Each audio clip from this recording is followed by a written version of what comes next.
and the deep questions of life. The question of why anything exists at all. The idea, is there a God out there? Or like that last woman, just hope for something, that something will happen at some point in life and it'll be all good. The idea of God is almost impossible to avoid at some point in our lives. Philosophers, theologians, people for all of history have been wondering, is there something bigger than just us out there in the world? In our, God's name is printed on the money that we once used. If anybody's seen cash, at any point in the last year, if you're like me, you don't see it very often, but right, it says, in God we trust. The Pledge of Allegiance, which some of us maybe learned when we were younger, says one nation under God. And that 81% of Americans say that they believe in some kind of God. Over half say they believe in the God of Jesus, the God described in the Bible. And here in Silicon Valley, those numbers might be a little bit different. And sometimes we maybe get, we miss the bigger reality of what the world is like around us because we're in our own little bubble here in Silicon Valley, and it is a little bit different here. But the reality is that question, is there a God bigger than us? Is there a God out there? Is a question that at some point we all wonder.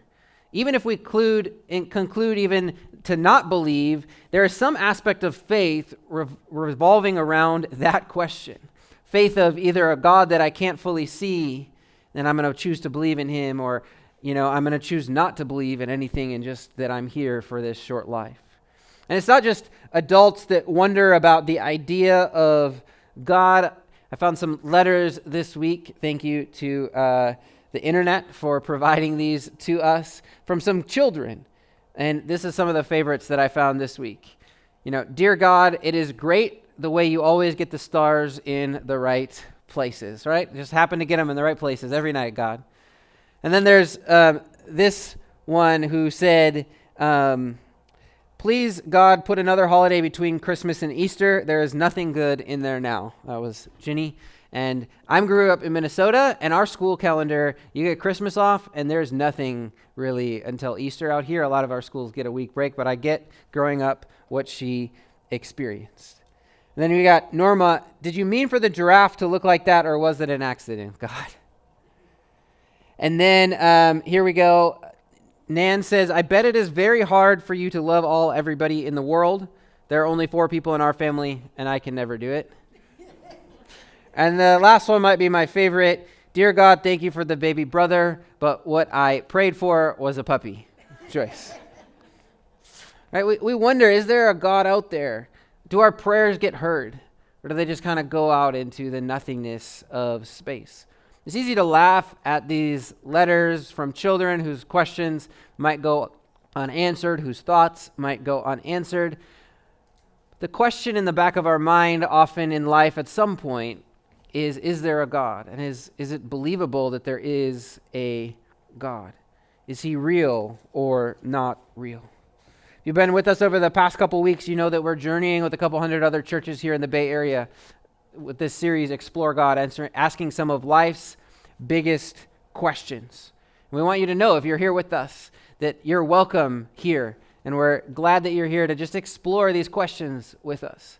And we might not be able to fully convince you because, like I said at the beginning, there is an aspect of faith to whatever we believe in. But I want to just present these questions and invite you to explore with us as we ask these questions. And even share with you how, the God of the universe, the God described in the Bible, is plausible. And it's likely that he exists. And that leap of faith doesn't need to be great. It's a leap of faith that we can say, hey, I believe in that God. My sermon this morning is why believe there is a God. Why believe there is a God? Why do I believe that there's a God? Why do I think you should believe that there is a God? As I mentioned earlier, 81% of Americans believe in some kind of higher power, and many of them the God of the Bible.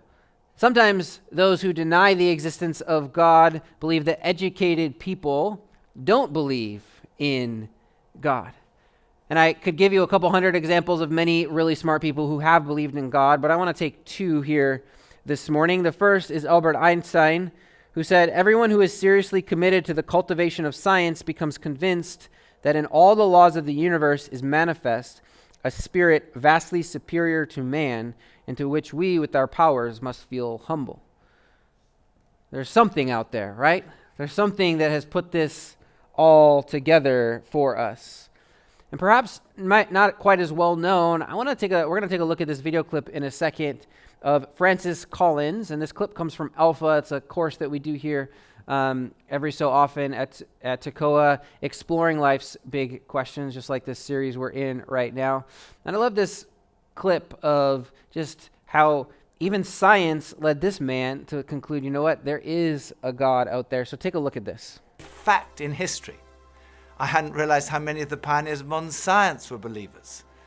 Descartes, Newton, Kepler, Galileo, Locke, Copernicus, Faraday, Kelvin, Pasteur.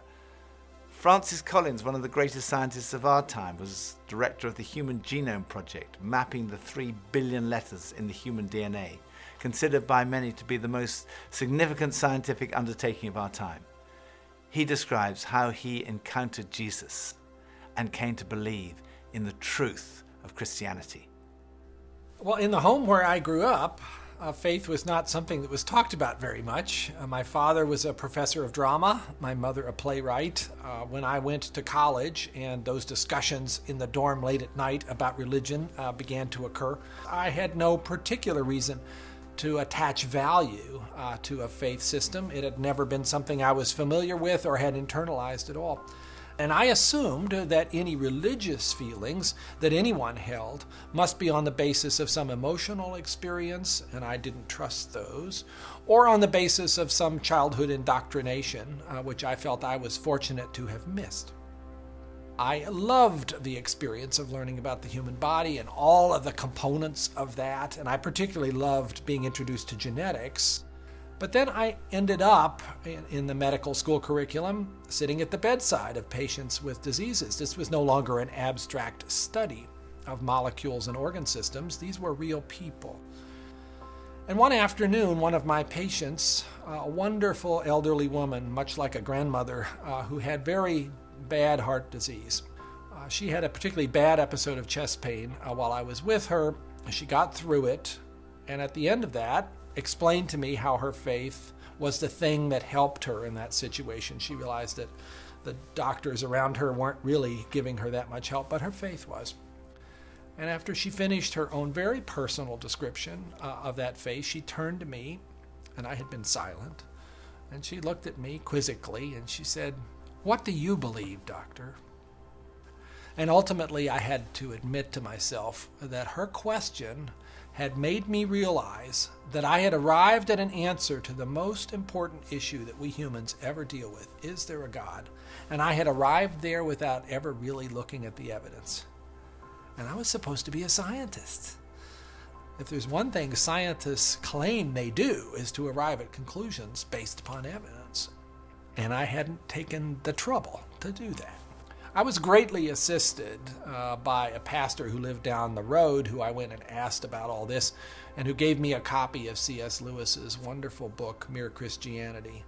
Because here was an Oxford scholar, a prodigiously developed intellect, who had traveled the same path. Within those pages, I realized for the first time that one can come to belief on a rational basis, and that in fact, given the many pointers that one sees around oneself in terms of the universe and it having a beginning, and its fine-tuning in terms of the way in which all those constants that determine the behavior of matter and energy seem to have been set just in a certain very precise range to make life possible, and many other things, including my beloved mathematics and why they actually work anyway to describe the universe, something that makes you think the Creator must have been a mathematician.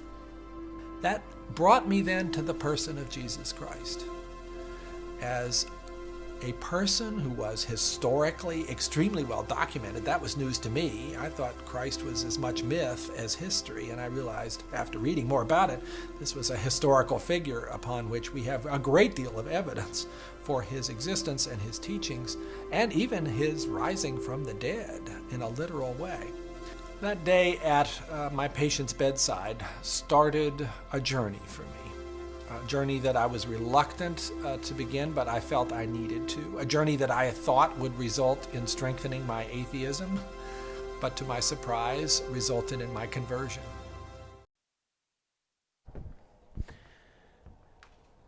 Why believe that there is a God?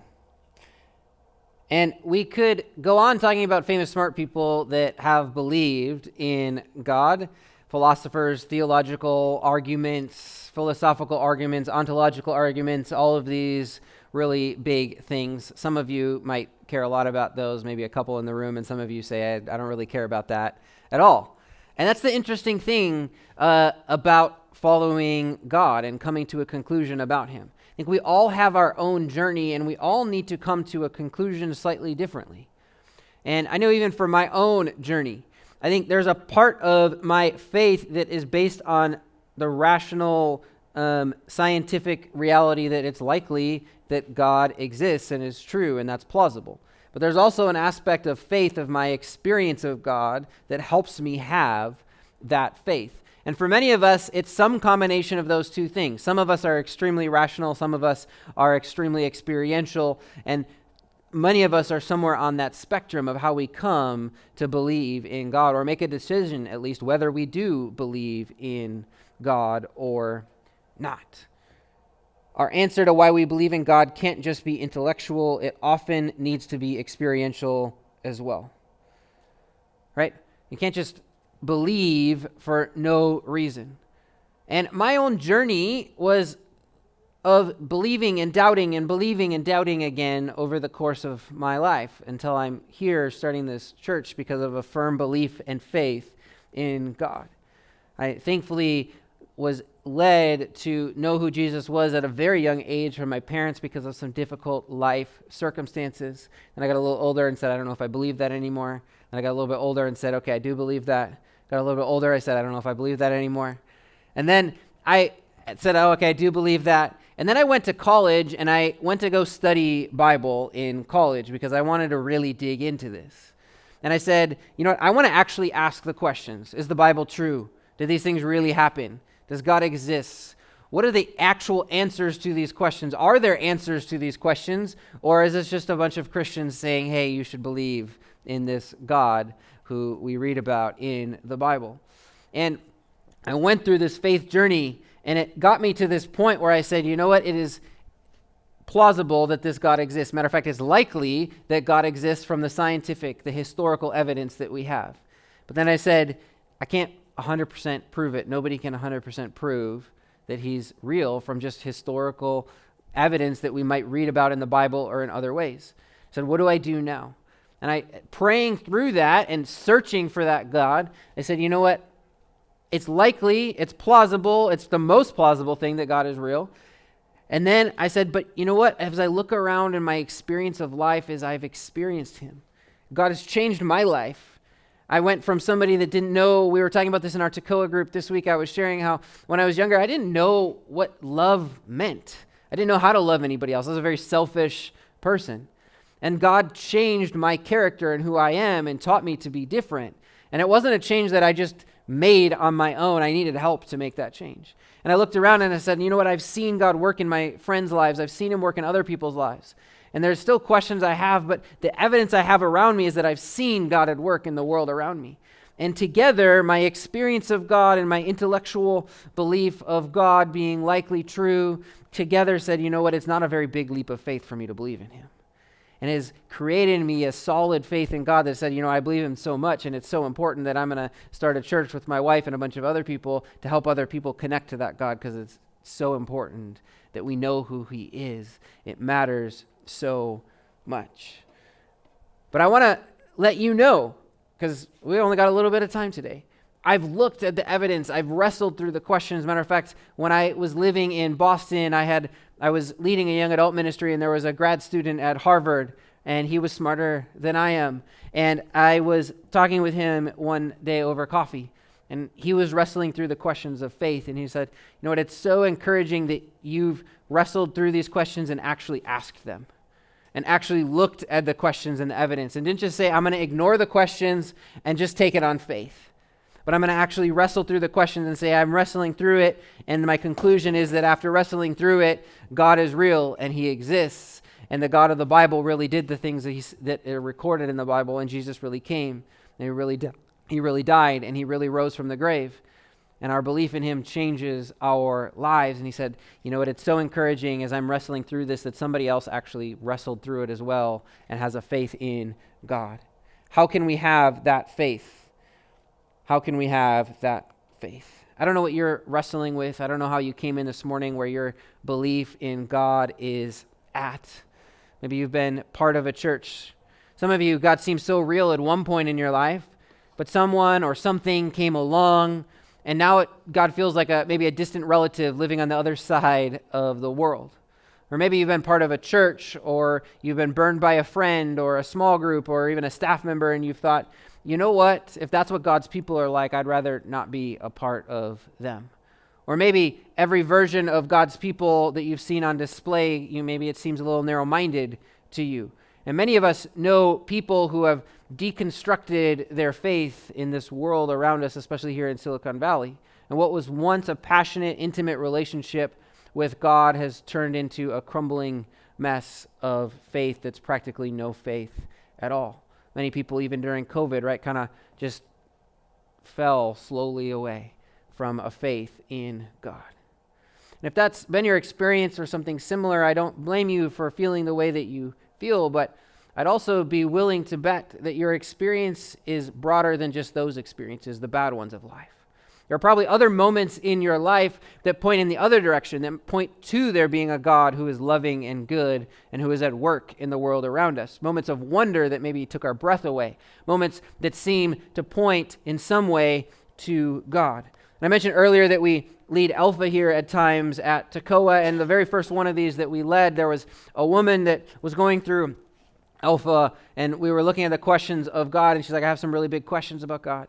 And one of the things that came out of that was this phrase for our group of Alpha called God moments. Moments where it feels like God at work in your life. Like you saw a butterfly at just this opportune, weird time that just seems like, that doesn't seem like a random coincidence. It seems like that was God in that moment. Or this person that came up and talked to her in a coffee shop and said, you know what, that just felt so, like, I don't know where that came from, and I don't know how that could have been just coincidence or chance. That felt like God in that moment. Those moments of wonder as you're out in nature and you say, it just feels like God is in this moment. And those moments can point us to him. They don't necessarily make an airtight case for the existence of God, but they point towards him. And I think there are a lot of very convincing arguments for the existence of God, but they all take a little bit of faith. And the God moments, or I'm going to call them as well signposts this morning, can help point us to God and encourage our faith in him. One of those is beauty. We've all experienced these moments, I think, in life. Moments, if we're willing to pause long enough and take in the world around us, by the awe and the wonder of the world around us, right? The beauty of the redwoods or Yosemite Park. Or I'll never forget going on a road trip, stopping by for just an hour to Niagara Falls. And I remember looking over from the Canadian side, because it's the better side of the falls there. And I remember standing right next to it, as close as you can get there. And I remember watching all of the water fall over the edge. And I was like, the rational side of my brain says, I know that there's scientific reason that the lake doesn't empty, but the other side of my brain is like, this is incredible. How is that lake not empty of water? I've never seen this much water moving in my life. And it just kind of took my breath away of the beauty of it. I love going to watch a sunset at the beach or just hang out at the ocean. I don't actually like to go in the ocean. I just like to look at it. It inspires me of, man, there's a God. This is bigger than me. There's a God out there. And it's led many throughout history to believe, you know what? Creation and the world is so beautiful that there must be a divine artist at work behind this. It's not just random chance that this all came about in this world. There's a poem in the Old Testament that put it this way: the heavens declare the glory of God, and the sky above proclaims his handiwork. This world is his handiwork. And in the New Testament, Paul says, for his invisible attributes, namely his eternal power and divine nature, have been clearly perceived ever since the creation of the world in the things that have been made. Beauty calls out of ourselves and calls us out of ourselves to something bigger in the world. And it resonates something deep in us at times when we can slow down enough to appreciate it and hear it. And the Christian story proclaims that at the heart of the universe is the Creator who created a beautiful world. And the Creator himself, God, is a beautiful God. A second signpost in life can be our longing for justice that we have, that humanity, most of humanity has. Think of what we've experienced in the last few years when it comes even to injustice and these issues of people on both sides of so many issues that feel, you know what, there is something unjust that's going on here and something needs to change and it should be different. Travel to the nearest playground right over there and you'll hear kids yelling, hey, that's not fair what you did or what you took away from me, right? There's an innate sense of fairness and justice built into us. It doesn't prove God, but it points that there's something bigger out there that created us the way that we are, and that person, that God, has a sense of justice and created us with a sense of justice as well. You've undoubtedly experienced this sense of justice in your life in different ways. Maybe you've seen people living in extreme poverty just around here. I've seen it on these streets. I've seen it as I've traveled the world, and it's a sense of injustice. As I even remember being in Malaysia and being in the capital, and there are all these business people that would fly in and do business in this couple block radius, and I was just thinking the injustice of these few buildings having all of this wealth and all of this business transactions, and helping people that are living on the street right next to it that just want a job, just want something better for themselves in their life, and there's something unjust about these two being right next to each other, but not affecting one another. C.S. Lewis, who was mentioned earlier, one of the great Christian thinkers of the 20th century, said, human beings all over the earth have this curious idea that they ought to behave in a certain way and cannot really get rid of it. He believed there are moral facts in the universe, that every civilization across the world has some sort of underlying moral virtue underneath. And he concluded that this moral basis points to God, a God who is concerned with justice and who wants his people to also be concerned with justice. Some of you might be thinking, well, Christians have done their fair share of things in the world that don't seem to back that up. And you'd be right. All of us have the capacity for great evil no matter what we believe, but we also have the capacity for good. And followers of Jesus, we have made so much good in this world as well as we follow God and his leading. And you can't just throw out the church because it hasn't always behaved correctly. You can't throw out God just because some of the people that follow him haven't always behaved correctly. I know people that have, and it hasn't worked out well for them. You need to take God for what he says and what he calls us to and who he actually is and follow him in that. And he leads us to live differently as we follow him, to live with a sense of justice in this world. And one last signpost I want to look at this morning is that of relationships. We all long to be in healthy, meaningful relationships in life, to have community around us. At Tekoa, we say, find your people, find your place. Because we believe that you can do that in God's church and in our church, and that's an important thing that we all need and are looking for in this world. We are made for relationships, and our experience of relationships points us towards God who wants a relationship with us. Maybe you've experienced the beauty, the wonder of God in relationships, maybe at the birth of a child, or on a wedding day, or sitting around the table with good friends as you just connect over good food and talk about the deep things of life. Maybe even, this week I was sitting around in my daughter's classroom. I got invited in with some of my family because it was the end of the first month of school and she got an award for being the most respectful in her class. And there was a sense of just, I was proud of my daughter and this sense of, man, I care so much about her and I'm so excited that she is living the way that she's living and growing the way that she's growing in this world, and this sense of And there's something bigger here than just a sense of, a bunch of atoms put together and just a bundle of, matter. There's something deeper in this relationship I have with her. And there's something greater in her than just that. There's a creator out there. There's a God out there who has put her in my life and given a relationship. And he has a relationship with her and a relationship with me, and it is a beautiful thing. Let me invite our keys back up here, and he's going to help me out in a second with a little illustration for us. 1 John says it this way. We were talking about it in our Tekoa group this week. Anyone who does not know love does not know God, because God is love. In this, the love of God was made manifest among us, that God sent his only Son into the world so that we might live through him. I spoke a minute ago about the value of the church and God's people. Relationships can be difficult. Groups can be difficult at times. But they can be so life-giving and so important as we wade through the messiness of that. Maybe you've been hesitant or fearful to jump into a group, or you show up to a group and you're like, this isn't who I thought was going to be here. Showed up to the young adult group and I thought I could find my spouse, and it does not look like my spouse is here. Showed up to my other group, right? You know, I've been there. I was young once too. I know what I'm still young, but I was younger once, and I know what it's like. You're always kind of looking around. Maybe you show up to one of your other groups and you're like, I thought there would people be my age here, and this is a way more diverse group than I thought. And maybe God says, yeah, I want to do something through that diversity that you didn't expect. And it can be messy, it can be difficult, right? There's always that awkward person that's in the group. It's okay. It's challenging at times, but there's so much goodness in it that God has for us.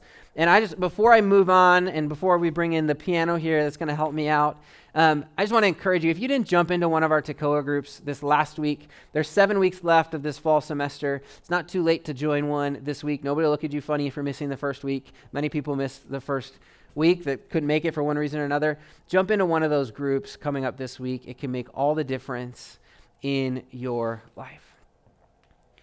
And so I want to take a minute here to just illustrate something as we wrap up. And I think in life, right, I was even talking about the intellectual side of our faith and the experiential side of our faith. And there are things in life that can point us to God. There are things in life that distract us from him. And I want to look at this for a second. Some of you know what this is. If you don't, it's okay. The top line of the music staff is the treble. It's the right hand if you're playing piano. The bottom is the bass, which is the left hand if you're playing piano. And together, they make something beautiful. I think sometimes God is like the bass moments, the deeper tones, and he kind of resonates within us. But sometimes, especially in certain songs, right, those notes can be few and far between. But they resonate. We feel it, right? You've been to a concert and you feel it. Maybe you've been in here certain songs and you can feel it a little bit. Hey, there's some bass in the room. And you feel that in your chest, in your body, that, hey, there's something there. But then sometimes we're so distracted by the other notes in life. And we get those high notes. Give me some high notes. And right, like it sounds pretty and it's good. And sometimes life, it is good. And that's what we're hearing in life. And that's what we're seeing in life, and can be good at times. Sometimes it can just not sound good at all. And that can be really distracting too, because right, you're like, oh, that's bad, and that's all you're focused on. But then, like a low part of God can come into our life. And we can just feel, hey, you know what, there's something greater out there. And I want to encourage us not to miss God at work in your life, those signposts in your life. The base of life. Not to get distracted by all that the stuff that's going on in the high end, the treble in life, and you're hearing all of the things in your news feeds and your social media and the Instagram reels and the TikTok videos and the friends and the coworkers and all the things that are just distracting you, that you miss what God is doing right around you. And the beautiful thing about those together is that when they're working in concert, the low end actually makes the high end sound better. And it creates a beautiful song of life. And the amazing thing about God is that he actually lets us enjoy the good things of life better as it works together to create the song of our lives. And when we're paying attention to God and he lets us enjoy the meal a little bit more because he created the good taste of food, when we're hearing and seeing God in our relationships, we get to enjoy those friendships just a little bit even more because we sense God in them. And together it creates the beauty of God. And so I want to encourage you this morning to not just focus on the distracting things of life, the things that are just so loud that you miss the low end and the base of what God might be trying to do in your life. And so my challenge to us this morning as we wrap up is the same that I challenged us with last week. It was Pascal's wager. And some of you maybe did that. Matter of fact, if you did and God did something, come tell me. I would love to hear about it. But I invite you, if you've been doing it, keep doing it for another week. If you didn't, jump in with us this week. And he was a famous intellectual, and he said that he had a profound experience where he wasn't a believer, and he had a profound experience where he encountered God, and it changed the rest of his life. And he said, I want the rest of my friends to experience this God as well. And so what he did is he went to his friends and he said, make a bet that there is a God who loves you. And if you are right, you have everything to gain. And if you are wrong, you have nothing to lose. Make a bet that God is real. And so I invited us last week to make this prayer to God, saying to him, God, if you are real, would you reveal yourself to me? And just wager that there is a God out there and he is real and he wants to speak with you. He wants to meet you. He hears you. He knows you. And so I invite you this week to pray that prayer and make a wager that there is a God that's real and see what happens. And also respond just in community. Life is not meant to be lived individually. And as I shared before, jump into one of our Tekoa groups and jump into, for just 7 more weeks, what God might want to do through community and how he might want to reveal himself to you in that experience. There is a God that is out there, and life can be distracting, but don't miss what he is doing, the signposts in our life, those low notes that resonate within us that say, you know what, there is a God, and I see him, and I felt him, and I've experienced him. So would you pray with me this morning? Would you bow your head? We're going to pray. I'm going to pray that God would reveal himself to us. God, we invite you in. I pray this morning as we continue to worship together for a few more minutes, God, that you would reveal yourself, that your presence would come into this place. This week, as our church goes out, I pray, God, as they pray that prayer, would you reveal yourself? God, I pray that you would reveal yourself in profound ways, that there would be those God moments where they see you at work in their life, where they see you in the beauty, where they see you in a relationship, they see you in a circumstance, and say, it does seem like there's a God out there. It seems like there's a God that loves me. God, I pray that you would reveal yourself to us. And if you're here right now and you've never put your faith in the God of the Bible, never put your faith in Jesus, he's inviting you this morning, saying, I sent my son Jesus for you to live a perfect life and to die a death that you deserved for your sins and your mistakes. But Jesus was perfect. He took the death you deserve, and then I raised him to life 3 days later. And God just says, if you believe in him and put your faith that he came for you and choose to follow him, he will forgive you your sins, and he wants a restored relationship with you. So if that's you this morning, if you want to recommit to that, if you want to choose to follow him for the first time, he's here. He's saying, I love you. I want a relationship with you. Just pray this prayer with me. Jesus, I believe you came. I believe you died for me. I believe you rose again. And Jesus, I choose to follow you. Amen. Amen. As we finish up this morning at Tekoa, we believe that there is a God who is alive. And we believe there's a God who's still working today. And he wants a relationship with you. And as I said, part of my faith is intellectual and part of my faith is experiential. I want to make space for you to just connect with God this morning. We take time after the message each week to respond in worship because we believe that it takes some time to encounter God so that we can leave here changed. Take some time during this song to just reflect of how you might live differently this week. Take some time to pray to God. Communion, if you're a follower of Jesus, is available in the back if you want to do that. You can just encounter him right now. And we give time and a response each week because God wants to move differently in all of us. Sometimes he even wants to move through miracles, and we've seen him do healing, and we've seen him reveal his presence in different ways, and we've seen people encounter him week after week here at Tekoa. So this morning, as we respond, if you're hungry for him and you say, I have a faith, but I don't know, and I want to believe, but I don't know, I want to invite you to respond. One of my favorite passages to this day of the Bible is in the New Testament. I just read it this week as I was reading through the Bible, and there's a father that comes to Jesus, and he says, Jesus, I believe, but help my unbelief. And I'm like, hey, I resonate with that. Like, I believe, God, but there's a part of me that I don't know, can you help me? God doesn't want to fake you. He doesn't want you to pretend like you believe when you don't. He doesn't want you to pretend faith. He says, just come to me with what you got and be honest with me, and I'll meet you in that place, and I'll give you the faith you need. And Jesus did that with this man, and he healed this man's son, and he said, that's all I needed was for you to come to me. And God is here this morning, and he wants to meet with you. Whatever you have, whatever faith you have, it doesn't matter the amount.